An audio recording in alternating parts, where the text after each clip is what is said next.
परमात्मा की लाठी। दोस्तों, एक साधु वर्षा के जल में प्रेम और मस्ती से भरा चला जा रहा था। इस दौरान उसने एक मिठाई की दुकान को देखा, जहां एक कढ़ाई में गर्म दूध उबाला जा रहा था।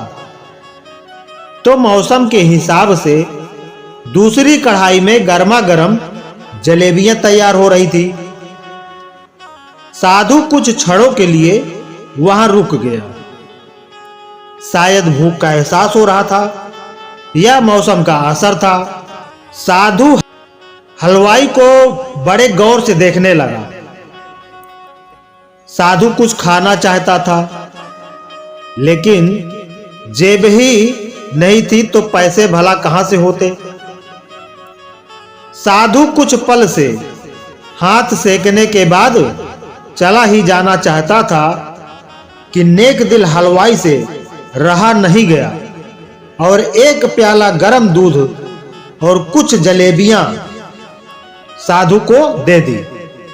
मलंग ने गर्म जलेबियां गर्म दूध के साथ खाई और फिर हाथों को ऊपर की ओर उठाकर हलवाई के लिए प्रार्थना की और आगे चला गया। साधु बाबा का पेट भर चुका था। दुनिया के दुखों से बेपरवाह वो फिर एक नए जोश से बारिश के गंदले पानी के छींटे उड़ाता चला जा रहा था।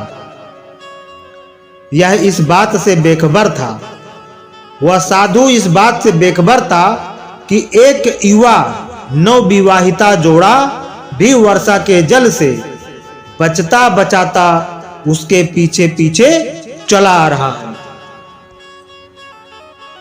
एक बार इस मस्त साधु ने बारिश के गंदले पानी में जोर से लात मारी। बारिश का पानी उड़ता हुआ सीधा पीछे आने वाली युवती के कपड़ों को भिगो गया और उस औरत के कीमती कपड़े कीचड़ से लथपथ हो गए। उसके युवा पति से यह बात बर्दाश्त नहीं हुई, इसलिए वह आस्तीन चढ़ाकर बाहें चढ़ाकर आगे बढ़ा और साधु के कपड़ों को पकड़कर खींचकर कहने लगा, अंधा है, तुमको नजर नहीं आता? तेरी हरकत की वजह से मेरी पत्नी के कपड़े गीले हो गए हैं और कीचड़ से भर गए हैं। साधु हक्का बक्का सा खड़ा था, जबकि इस युवा को साधु का चुप रहना नाखुशगवार गुजर रहा था।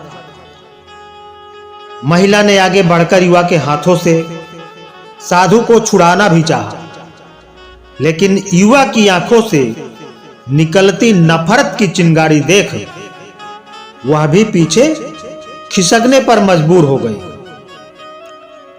राह चलते राहगीर भी उदासीनता से यह सब दृश्य देख रहे थे, लेकिन युवा के गुस्से को देखकर किसी में इतनी हिम्मत नहीं हुई कि उसे रोक पाते और आखिर जवानी के नशे में चूर इस युवक ने एक जोरदार थप्पड़ साधु के चेहरे पर जड़ दिया। बूढ़ा मलंग थप्पड़ की ताब न झेलता हुआ लड़खड़ाता हुआ कीचड़ में जा गिरा। युवक ने जब साधु को नीचे गिरता देखा तो मुस्कुराते हुए वहां से चला गया। बूढ़े साधु ने आकाश की ओर देखा और उसके होठों से निकला, वाह मेरे भगवान, कभी गरम दूध जलेबियां और कभी गरम थप्पड़, लेकिन तू अगर चाहे मुझे भी वही पसंद है। यह कहता हुआ वह एक बार फिर अपने रास्ते पर चल दिया। दूसरी ओर वह युवा जोड़ा अपनी मस्ती को समर्पित अपनी मंजिल की ओर अग्रसर हो गया, मतलब अपनी मंजिल की ओर चला जा रहा। थोड़ी ही दूर चलने के बाद वह एक मकान के सामने पहुंचकर रुक गए। वह अपने घर पहुंच गए थे। युवक ने अपनी जेब से चाबी निकालकर अपनी पत्नी से हंसी मजाक करते हुए ऊपर घर की सीढ़ियां तय कर रहा था, यानी चढ़ रहा था। बारिश के कारण सीढ़ियों पर फिसलन हो गई थी।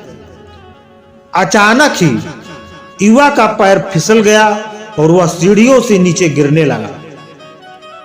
महिला ने शोर मचाकर लोगों का ध्यान पति की ओर आकर्षित करने लगी, जिसकी वजह से उसके संबंधी और दूसरे लोग तत्काल सहायता के लिए युवक की ओर लपके और अस्पताल ले गए। युवक का सिर फट गया था और कुछ ही देर में ज्यादा खून बहने लगा। तब लोगों ने दूर से आते साधु बाबा को देखा तो आपस में कानाफूसी होने लगी कि निश्चित रूप से इस साधु बाबा ने थप्पड़ खाकर युवा को श्राप दिया है, तभी उसे चोट लगी। दूसरे युवकों ने यह बात सुनकर साधु बाबा को घेर लिया। एक युवक कहने लगा कि आप कैसे भगवान के भक्त हैं, जो केवल एक थप्पड़ के कारण युवक को श्राप दे बैठे। अरे भगवान के भक्त में रोष व गुस्सा हरगिज नहीं होता। आप तो जरा सी असुविधा पर भी धैर्य न कर सके। तब साधु बाबा कहने लगा, भगवान की कसम, मैंने इस युवा को श्राप नहीं दिया।